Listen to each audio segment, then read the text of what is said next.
ఎదిరింపులకు భయపడే వ్యక్తిని కాదు.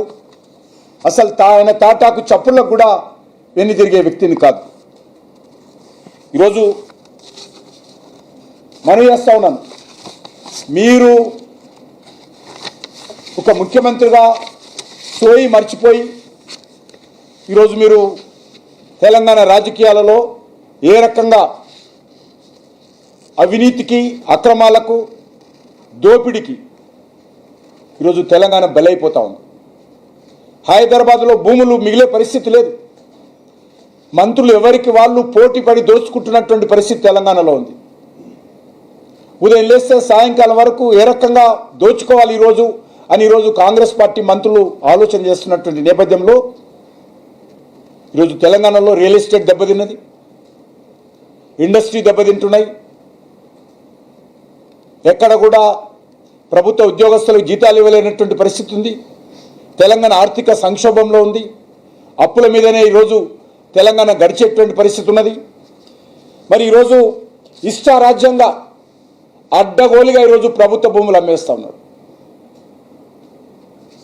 అంతేకాకుండా నేను మనవి చేస్తున్నాను, ఏ రోజైనా ఏ శాఖకు సంబంధించిన ఏ ప్రాజెక్ట్ అయినా నేను అడ్డుకున్నానేమో ఈరోజు రేవంత్ రెడ్డి గారు సీనియర్ జర్నలిస్టుల ముందు నిరూపించాల్సిందిగా నేను సవాల్ చేస్తా ఉన్నాను. నాకు నీచ రాజకీయాలు రావు, నాకు నీ లేక చిల్లర రాజకీయాలు నాకు రావు. మీలాగా ప్యాంటులలో తొండలొద్దులే అలవాటు నాకు లేదు. మీలాగా కళ్ళు పీకి గోళీలు ఆడుకునే అలవాటు నాకు లేదు. పొట్ట చీల్చి మేడలు పేగులు వేసుకున్నట్టు అలవాటు నాకు లేదు.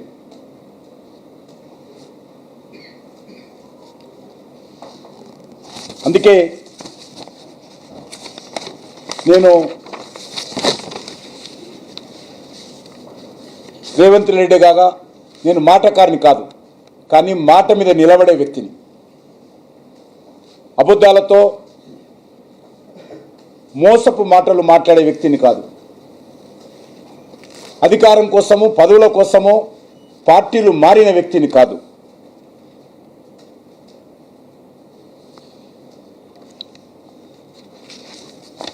ఈరోజు నేను ఒకటే చివరగా మనవి చేస్తా ఉన్నాను, మీరు గత 2.5 సంవత్సరాలుగా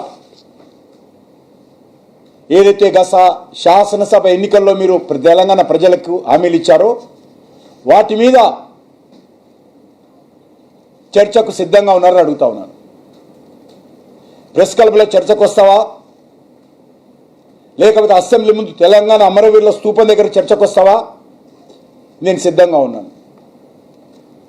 ఈరోజు ఏ గ్యారంటీ అమలు చేశావని అడుగుతా ఉన్నాను.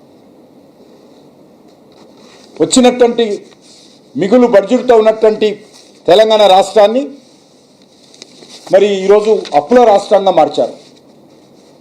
బీఆర్ఎస్ హయాంలో, కాంగ్రెస్ పార్టీ హయాంలో ఒకే రకమైనటువంటి పరిపాలన, ఒకే రకమైనటువంటి దోపిడీ, మరి దోచుకోవడము, దాచుకోవడము, తెలంగాణ ప్రజలను వంచడము. ఈరోజు 2 పార్టీలు వాళ్ళు 10 సంవత్సరాలు చేశారు. 2.5 సంవత్సరాలుగా కాంగ్రెస్ పార్టీ రేవంత్ రెడ్డి చేస్తూ ఉన్నాడు. తెలంగాణ ప్రజల బతుకులు మారలా.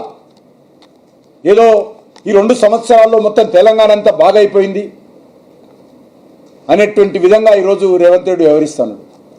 దేంట్లో మారిందని అడుగుతా ఉన్నాను. భూముల అమ్మకంలో మారింది. టీఆర్ఎస్ హయాంలో ఉంటే ఇంకా ఆయన పెంచి పెద్ద చేశాడు.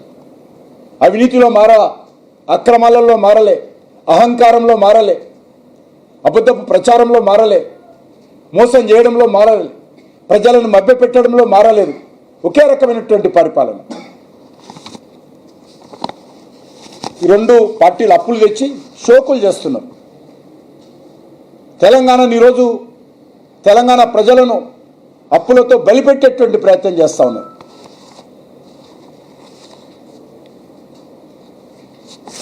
ఈ విషయంలో నేను తెలంగాణ సమాజానికి విజ్ఞప్తి చేస్తూ ఉన్నాను. ఈ రకంగా ఒక ముఖ్యమంత్రి